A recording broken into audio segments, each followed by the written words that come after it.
Assalamualaikum warahmatullahi wabarakatuh. Pada kesempatan kali ini, kita akan belajar mengenai penggolongan obat. Ketika kalian bekerja nanti di rumah sakit, atau di apotek, atau di pelayanan kesehatan, atau farmasi, kalian akan melihat bahwa obat-obat itu disimpan berdasarkan golongan-golongan tertentu untuk tujuan memudahkan pencarian dan untuk tujuan lainnya supaya obat satu dengan sama lainnya itu tidak tertukar atau tidak tercampur.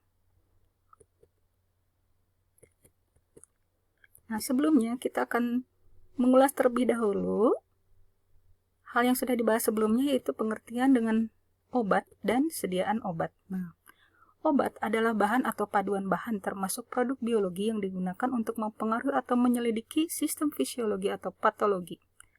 Nah, jadi obat ini merupakan bahan atau paduan bahan ya. Nah, digunakannya adalah untuk menetapkan atau mendiagnosis suatu penyakit, untuk mencegah, menyembuhkan penyakit, atau untuk pemulihan penyakit, peningkatan kesehatan, dan sebagai alat untuk kontrasepsi pada manusia. Nah, apa bedanya obat dengan sediaan obat?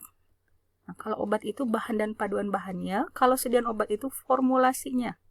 Jadi sudah dalam bentuk produk yang mengandung satu atau lebih bahan obat. Jadi sediaan obat itu adalah suatu formula dari obat ya yang sudah diolah dan dibuat sedemikian agar sesuai dengan tujuan penggunaannya sehingga didapatkan efek yang diharapkan dan kemudahan atau rasa nyaman pada saat digunakan ya. Seperti itu. Nah, pada hari ini kalian akan belajar macam-macam sediaan obat ya. Kemudian kita akan melihat penggolongan obat. Penggolongan obat itu bisa berdasarkan bentuk sediaan, atau mungkin berdasarkan undang-undang kesehatan, atau berdasarkan efek terapi dan farmakologi. Nah, berdasarkan bentuk sediaan, ada obat padat, kemudian ada obat cair, kemudian ada obat semi padat, dan obat dalam bentuk gas. Nah, berdasarkan undang-undang, ada obat narkotika, ada obat psikotropika, kemudian ada obat prekursor, ada obat keras, ada obat bebas terbatas, ada obat bebas. Nah, secara efek atau terapi atau secara farmakologinya, obat terdiri dari obat farmakodinamika, kemudian ada obat kemoterapeutika, dan ada obat substitusi. Nah, obat farmakodinamika itu adalah obat yang memiliki atau mempengaruhi fungsi dari fisiologi manusia. Jadi bisa mempercepat atau memperlambat fungsinya. Ini ada banyak sekali golongan obat. Misalnya ada obat analgetik, antipiretik, laksativa, antasida, hormon, dan sebagainya ya. Diuretik. Nah, nanti kita akan dibahas di khusus bab farmakologi. Kemudian ada obat golongan kemoterapeutika yang membasmi penyebab penyakit ya, khususnya untuk obat-obat untuk mengatasi penyakit infeksi. Di sini ada antibiotika, antifungi, antivirus, antiamuba, obat kanker, obat cacing, dan sebagainya. Kemudian ada obat substitusi, yaitu obat yang menggantikan zat-zat yang digunakan oleh tubuh tapi diproduksi oleh organ yang sakit. Ketika organ sakit, maka kita harus memasukkannya obat dari luar, yaitu obat substitusi. Contohnya insulin pada penyakit diabetes atau kencing manis. Kita akan lanjutkan pada bentuk sediaan padat ya.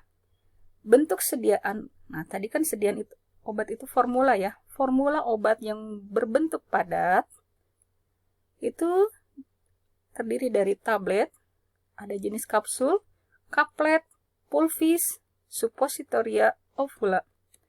Nah, tablet juga ada beberapa macam jenisnya yang biasa atau yang mungkin dapat digunakan. Contohnya adalah tablet biasa yang mungkin sering kalian gunakan. Ada tablet kunyah, tablet hisap, effervescent, kemudian ada tablet implan, tablet hipodermik.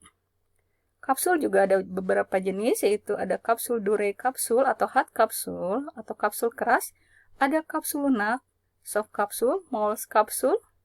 Nah, untuk pulvis ada pulveres, pulvis aspergillus, pulvis oral tidak terbagi, pulvis effervescent, ada pulvis ternutatorius, dan pulvis dentrifisius. Nah, ini contoh ya, ini tablet biasa, ini kaplet ya. Kaplet itu tablet yang bentuknya seperti kapsul. Nah, kemudian ini ada contoh tablet hisap ya. Ini ada tablet effervescent yang digunakan dengan cara dimasukkan dulu ke dalam air sehingga menghasilkan buih ya. Kemudian ada tablet kunyah. Nah, ini ada tablet untuk implan ya atau ditanam di bawah kulit. Nah, ini ada tablet rektal. Ini ada bentuk suppositoria. Suppositoria ini dimasukkan ke dalam dubur. Ada yang berbentuk ovula yang dimasukkan ke dalam vagina. Kemudian ada sediaan kapsul. Ini kapsul keras. Kemudian ada kapsul lunak. Nah, ini soft kapsul. Biasanya berisi cairan. Kemudian ada sediaan serbuk. Ini serbuk bagi atau pulveres. Atau sehari-hari mungkin disebutnya puyer ya. Kalau di masyarakat ada serbuk effervescent yang sama dilarutkan dulu ke dalam air. Ada serbuk tabur atau bedak. Nah, ini pulvis adspessorius. Kita lanjutkan kepada bentuk sediaan obat cair. Obat cair dibagi berdasarkan komponen pembentuknya, tujuan pemakaiannya, dan jenis bentuk sediaannya. Berdasarkan komponen pembentuknya, ada larutan, ada suspensi, dan emulsi. Di mana larutan ini terbentuk dari zat padat yang terlarut dalam pembawanya secara sempurna, yang membentuk larutan yang jernih atau homogen ya. Sementara suspensi, di mana zat terdiri dari zat padat yang tidak larut, yang di dalam pembawanya itu didispersikan sehingga hasilnya bentuk sediaannya itu keruh. Kemudian ada emulsi. Nah, kalau emulsi, komponen pembentuknya itu terdiri dari dua cairan, di mana salah satu cairannya adalah minyak. Jadi campuran minyak dan air ya. Di mana minyak atau air ini terdispersi merata di dalam salah satu cairannya. Jadi minyak terdispersi dalam air atau air terdispersi dalam minyak ya. Kemudian berdasarkan tujuan pemakaiannya, ada obat cair yang dipakai untuk obat dalam atau disebut obat dengan alur atau cara pemberian oral, jadi lewat mulut. Dan ada obat luar yang tidak melalui mulut ya, tidak melalui saluran pencernaan. Kemudian ada jenis, berdasarkan jenis bentuk sediaannya, obat cair ini ada banyak sekali jenisnya, nanti akan dibahas, diantaranya sirup, eliksir, gute, losio, dan sebagainya. Nah, ini jenis sediaan cair. Berdasarkan bentuk sediaannya ya, ada sirup, eliksir, litus oris, gute, gargarisma, klisma, atau disebut enema atau levamen. Kemudian ada obat cuci, epitema, ada dos, ada irigasi, ada larutan campuran asam dan basa, ada losio, ada injeksi. Nah, gute atau obat tetes itu ada gute orik, obat tetes telinga, gute optalmik, maaf, tetes mulut ya, ada gute optalmik, ada tetes mata, tetes telinga, dan ada gute nasale, tetes hidung. Kemudian ada obat cuci. Ini ada obat cuci mulut, cuci mata, ada obat cuci hidung. Kemudian larutan campuran asam dan basa, ada jenis netralisasi, larutan saturasi, larutan atau posio effervescent.